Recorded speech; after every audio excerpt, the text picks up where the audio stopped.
Tens of thousands of Serbians swarmed the streets of the capital Belgrade to participate in preparation protests ahead of Saturday's major anti-government rally. Republika Srpska's National Assembly adopts a draft of a new constitution to form a separate army and judiciary in a bid to expand autonomy. Russia says it has reclaimed Sudzha, the largest town in the Kursk region, which was seized by Ukrainian forces in last year's surprise cross-border offensive.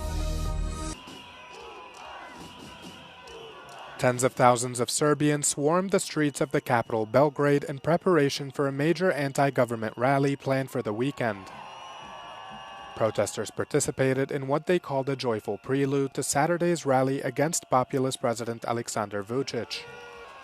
Demonstrators waved flags, chanted slogans, and lit up flares and fireworks in downtown Belgrade. Saturday's protests are being seen as the first major challenge for Vučić and his decade-long firm grip on power in Serbia. The Serbian leader warned of mass arrests if violence breaks out on the weekend rally, which he has described as illegal. Protests started 4 months ago after a concrete canopy collapsed at a train station, killing 15 people in Serbia's north. Vučić has vowed to fight the protests, which he accuses Western intelligence services of orchestrating to overthrow him.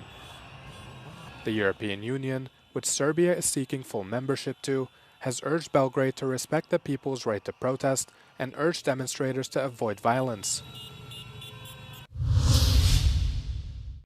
The National Assembly of the Republika Srpska, Bosnia's Serb-led entity, has adopted a new draft allowing the formation of a separate army and judiciary, despite criticism. The new proposal aims to expand Republika Srpska's autonomy. The Office of the High Representative, which oversees Bosnia's peace agreement, condemned the move, calling it a serious violation of the Dayton Peace Accord and warning of legal consequences. The draft constitution will go for 30 days of public discussion before being sent for a final vote in the Assembly.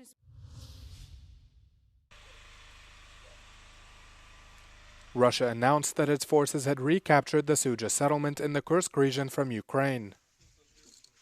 Sudzha was the biggest town seized by Ukrainian forces as part of their surprise cross-border offensive last year. The Kremlin carried out an intense aerial campaign to reclaim land ceded to Kyiv. Russia's defense ministry say they've recaptured close to 30 settlements and freed them from Ukrainian control over the past week. They added that their operations have destroyed many of Kyiv's key military assets, including armored combat vehicles and UAV control points. Ukraine's top military commander says the Russian operations on Kursk have almost completely destroyed Sudzha. Kyiv has not yet commented on whether or not they still control the settlement, but noted that troops were shifting to more advantageous positions.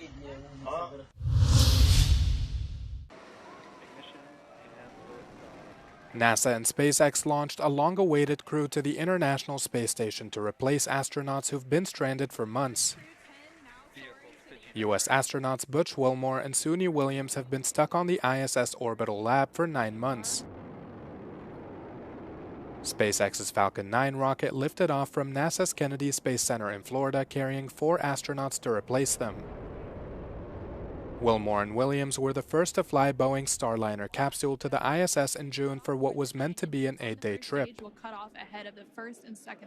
But problems with the Starliner's propulsion system during the flight delayed their homecoming, as NASA deemed the craft too risky to return on.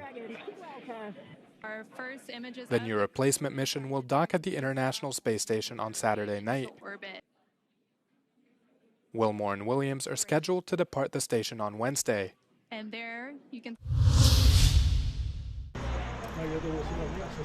Cuba was hit with a massive power outage on Friday night, leaving millions of people in the dark. The outage left 42% of the national energy system shut down, according to the Electric Union. Power outages are not unusual in Cuba and are primarily caused by fuel shortages and aging infrastructure. Authorities on the island have begun a program to install photovoltaic parks and promise that dozens of them will be ready this year.